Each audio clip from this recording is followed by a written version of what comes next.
التكين كويسين، يعني خلينا نبتدي من فكره ان هم لطاف، يعني قابلين للمشاهده. عندي تيك افضل من التاني، يعني عندي التيك الاولاني بتاع الشخص الفلاح ده اكثر اتقانا وتصديقا كمان من التيك التاني.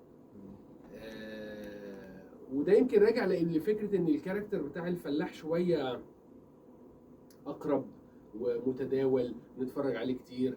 انا ممكن اكون عملت مسرحيه او اتنين قبل كده فيهم الدور دوت، فبالتالي هو شخصيه رايح جاي فيها ممكن سهل التعامل معاها.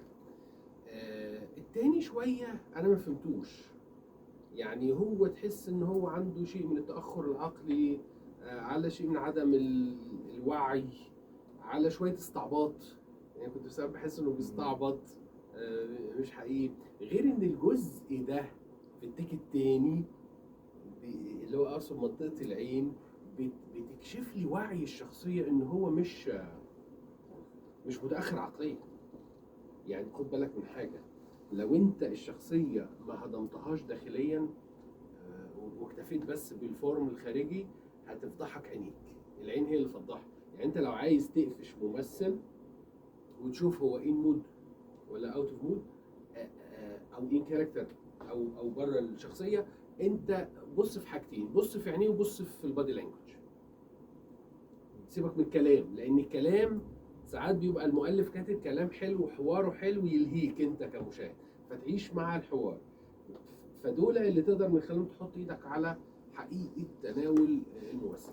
انا حاسس ان الاولاني اكثر تصديقا، ابسط كمان شويه. التاني راح في حته بعيد. الاثنين فيهم سمه المسرحيه، بمعنى انه الستايل التناول شويه مسرحي. خد بالك انا عندي حاجات كتير جدا بين التناول المسرحي وبين التناول للكاميرا، سواء كان سينما او فيديو. حاجات كتير جدا، احنا لسه هنتكلم على كل التفاصيل دي واحنا ماشيين مع بعض. لكن على الاقل الجزء الخاص ب تأكيد المشاعر، تأكيد الألفاظ، تأكيد التعبيرات، ده يليق أكتر بالمسرح. طب يليق أكتر بالمسرح ليه؟ لأنه بيبقى المسافة اللي بينك وبين المشاهد وأنت بتعرض على خشب المسرح كبيرة، فتبقى أنت مطالب كممثل مسرحي إنك شوية تأكد التعبيرات، تأكد الألفاظ، تأكد لغة الجسد وهكذا. عشان كده مش كل ممثل سينمائي يبقى جيد على المسرح، والعكس صحيح.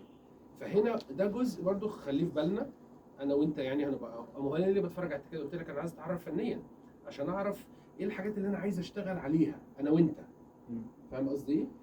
فخلينا مركزين في الحته دي ان احنا نتنقل. الاداء جيد على فكره، الاداء جيد، انا بس عايز انقله في الحته اللي هي الاكتنج فور كاميرا عشان ما يبقاش في الحته بتاعت الاون ستيج.